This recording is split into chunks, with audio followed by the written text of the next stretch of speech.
Hello everyone, this is Vaibhav and you are watching my channel maths Giri with Vaibhav. तो last video में हमने देखा था एक्सरसाइज 7.2 का क्वेश्चन नंबर 8। इस वीडियो में हम देखेंगे क्वेश्चन नंबर 9। तो without wasting much time let's begin with the question. Question number 9 क्या कहता है आपको? Find the coordinates of the points which divides the line segment joining A that is -2,2 and B 2,8 into 4 equal parts. ठीक है, तो आपको coordinates बताना है। 3 पॉइंट्स हैं, ठीक है, उनके कोऑर्डिनेट्स बताने हैं जो कि ए और बी को 4 इक्वल पार्ट्स में बांट रहे हैं। ठीक है, तो हम मान लेते हैं लेट कि ये सपोज एक लाइन सेगमेंट बना लेते हैं a, b। तो ये a हो गया हमारा -2,2 और ये b हो गया हमारा दैट इज़ 2,8। अब इस लाइन सेगमेंट को आपको 4 इक्वल पार्ट्स में बांटना है।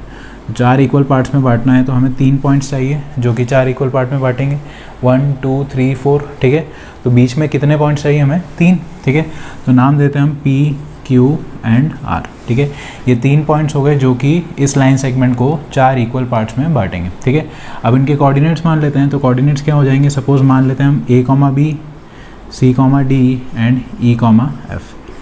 ठीक है, तो इनके कोऑर्डिनेट्स हो गए A, B, C, D and E, F। अब हमें क्या करना है कि अलग अलग पॉइंट्स के निकालने हैं सबके कोऑर्डिनेट। तो सबसे पहले हम निकालते हैं P के लिए। तो 4 पॉइंट P। ठीक है, अब P पॉइंट की जब हम बात करेंगे तो उसके लिए ये जो हमारा फर्स्ट पॉइंट होगा, ठीक है, ये होगा हमारा M1। तो M1 की वैल्यू क्या हो जाएगी P के लिए? 1। और ये जो हमारा M2 होगा P के लिए तो दैट इज़ 3। ठीक है, क्योंकि इसके बाद जैसे इधर हम देखेंगे तो एक ही गैप दिख रहा है। ठीक है, एक पार्ट दिख रहा है और इधर P के बाद इधर कितने पार्ट हैं? 1 2 एंड 3, 3 पार्ट्स हैं। ठीक है, तो M2 कितना हो जाएगा? 3। ठीक है, तो P पॉइंट के लिए x1 क्या रहेगा? x1 इज़ -2, x2 क्या हो जाएगा हमारा? 2। ठीक है, y1 कितना है? y1 इज़ 2 और y2 क्या हो जाएगा हमारा? 8। ठीक है, तो x1 y1 और x2 y2 इन तीनों पॉइंट्स के लिए हमेशा ही सेम रहेगा। ठीक है, बस सिर्फ चेंज क्या होगा? m1 और m2। अब m1 जब हमने रखा है p पॉइंट के लिए, m1 इज़ 1 और m2 क्या है हमारा? 3। ठीक है, अब निकालेंगे हम सेक्शन फार्मूला। तो सेक्शन फार्मूला लगाएंगे जब हम, तो किसकी वैल्यू आएगी? इसकी। तो a क्या हो जाएगा हमारा? a is equals to x1 m2 plus x2 m1 upon m1 plus m2। ठीक है, अब इसके अंदर वैल्यू पुट करेंगे। तो वैल्यू पुट करेंगे तो a is equals to x1 कितना है हमारे पास? -2 into m2 is 3 plus x2 is 2 into m1 is 1 upon 1 plus 3। तो that is -2 into 3 -6, 2 into 1 2 upon 4। तो -4 अपॉन 4 दैट इज़ -1। तो a की वैल्यू आ गई हमारे पास -1। सिमिलरली b की वैल्यू निकालेंगे हम। तो b is equals to y1 m2 plus y2 m1 upon m1 plus m2। ठीक है, अब y1 क्या है हमारे पास? 2 into m2 is 3 plus y2 क्या है हमारे पास? 8 into m1 that is 1 upon m1 plus m2 that is 1 plus 3। तो ये कितना हो जाएगा? 2 into 3 6 plus 8 into 1 8 upon 4 that is 14 upon 4 मतलब 7 अपॉन 2। तो b की वैल्यू आ गई हमारे पास 7 अपॉन 2। ठीक है, a और b मतलब हमारे p के कोऑर्डिनेट्स तो हमारे पास आ गए। अब सिमिलरली हमें क्या निकालना है? For point q। अब q के लिए हमारा x1 y1 x2 y2 तो वही रहेगा, सिर्फ चेंज क्या होगा? m1 और m2। अब इस पॉइंट की जब हम बात करेंगे q की, तो इसके लिए m1 कितना हो जाएगा यहाँ से लेके यहाँ तक? दैट इज़ m1 हो गया हमारा 2। सिमिलरली m2 क्या हो जाएगा? m2 भी क्या हो जाएगा हमारा? 2। क्यों? क्योंकि q है एग्जैक्टली सेंटर में। ठीक है, q है हमारा एग्जैक्टली सेंटर में ab के। ठीक है, 1 और 1 इधर 2 पार्ट हो गए और इधर भी कितने पार्ट हो गए?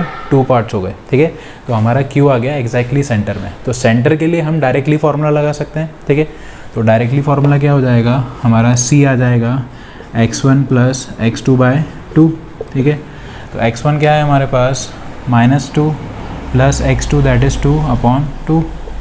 तो ये हो गया 0/2 दैट इज़ 0। ठीक है, तो c आ गया हमारा 0। सिमिलरली d की वैल्यू निकालेंगे तो d क्या हो जाएगा? y1 plus y2/2। तो y1 क्या है हमारा? 2 प्लस y2 क्या है? 8 अपॉन 2। तो 10 अपॉन 2 दैट इज़ 5। ठीक है, तो d की वैल्यू आ गई हमारे पास 5। तो Q पॉइंट के लिए आ गया हमारा C और D आ गया, ठीक है। अब सिमिलरली हमें R पॉइंट के लिए निकालना है, तो R पॉइंट क्या हो जाएगा, फॉर पॉइंट R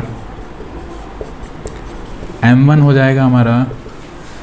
अब यहाँ से लेके यहाँ तक देखेंगे तो कितने पार्ट हो रहे हैं, 1 2 एंड 3, 3 पार्ट्स हो गए, ठीक है। तो M1 क्या हो जाएगा हमारा 3 और M2 क्या हो जाएगा 1, ठीक है। तो अब हम क्या करेंगे, E की वैल्यू निकालेंगे। तो E is equals to x1m2 plus x2m1 upon m1 plus m2। तो x1 कितना हो जाएगा हमारा -2 इंटू m2 कितना है 1 प्लस x2 कितना है हमारे पास 2 इंटू m1 इज़ 3 अपॉन कितना हो जाएगा 1 प्लस 3, तो दैट इज़ -2 प्लस 6 अपॉन 4, तो ये हो जाएगा 4 अपॉन 4 दैट इज़ 1। तो E की वैल्यू आ गई हमारे पास, E इज़ इक्वल्स टू 1, ठीक है। सिमिलरली हम क्या निकालेंगे, F की वैल्यू। तो F हो जाएगा हमारा y1m2 plus y2m1 upon m1 plus m2, ठीक है। अब y1 की वैल्यू हमारे पास है 2 इंटू m2 कितना है हमारे पास 1 plus y2 is 8 into m1 is 3 upon 1 plus 3, तो 2 प्लस 24 अपॉन 4 दैट इज़ 26/4, तो ये कितना हो गया 13/2, ठीक है। तो आपसे यही पूछा था, P Q और R के कोऑर्डिनेट्स पूछे थे, वो पॉइंट जो कि इनको 4 इक्वल पार्ट्स में बांट रहे हैं, कौन कौन से, P Q एंड R। तो हम क्या लिखेंगे, देयरफॉर